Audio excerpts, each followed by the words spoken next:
Good evening. In the early 1990s, a current of anti-government sentiment ran deep through parts of America, fueled by events like the sieges at Ruby Ridge and Waco. For some, these incidents were not just news stories.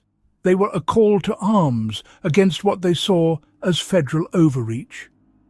Tonight, we examine how that anger was channeled into one of the deadliest acts of domestic terrorism in U.S. history. The story of Timothy McVeigh and the Oklahoma City bombing.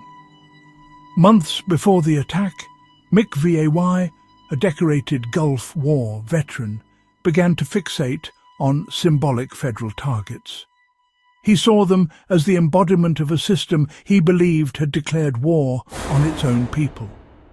He meticulously studied building layouts, traffic patterns, and the daily routines of federal employees, all with a quiet, chilling precision. His military training was now being repurposed for a terrifying new mission. He acquired hundreds of pounds of ammonium nitrate fertilizer and racing fuel, common supplies that, when combined, create a devastatingly powerful explosive. He rented storage units far from home to avoid suspicion. He rehearsed his timing and memorized a getaway route, planning every second to ensure he could escape notice in the chaos he was about to create. On April 17th, he readied a rental truck to carry his deadly cargo and staged an old sedan as his escape car. The date he chose was no accident. April 19th, the anniversary of the Waco siege's fiery conclusion. April 19th, 1995. 9:02 a.m. A truck packed with a 4,800-pound bomb explodes outside the Alfred P. Murrah Federal Building in Oklahoma City. The blast rips through all 9 floors, carving a massive crater into the street and shattering windows for blocks. The north face of the building is simply gone. In an instant, 168 people are killed. This includes 19 children, most of whom were in the building's second-floor daycare center. More than 500 are injured, many grievously. The FBI launched one of the largest investigations in its history. I want to walk you through how investigators unraveled this case in a matter of hours. The first major clue was the truck itself. Amidst the twisted metal and rubble, agents found a rear axle that had been thrown several blocks away.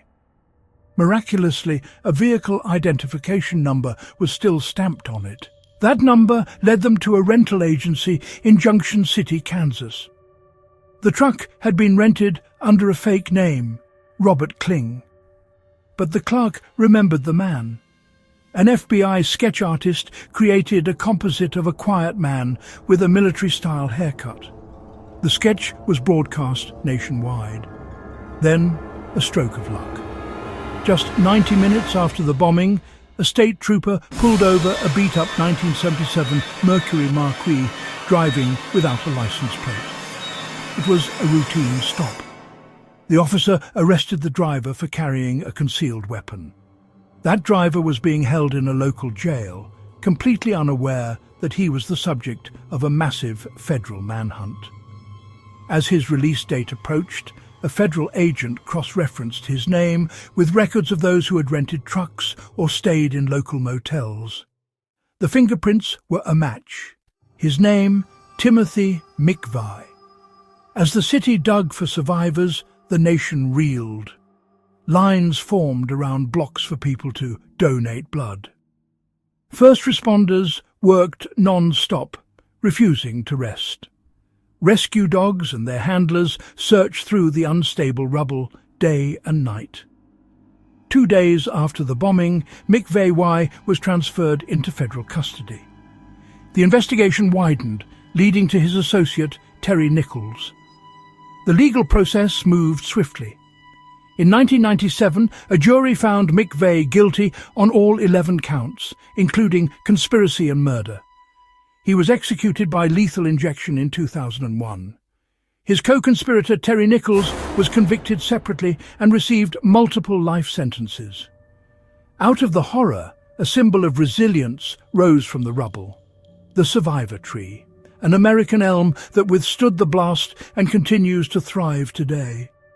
The site is now home to the Oklahoma City National Memorial and Museum. It features a field of 168 empty chairs, each representing a life lost. If you visit, you'll see two towering gates. The 901 gate marks the last moment of peace. The 903 gate marks the first moment of recovery.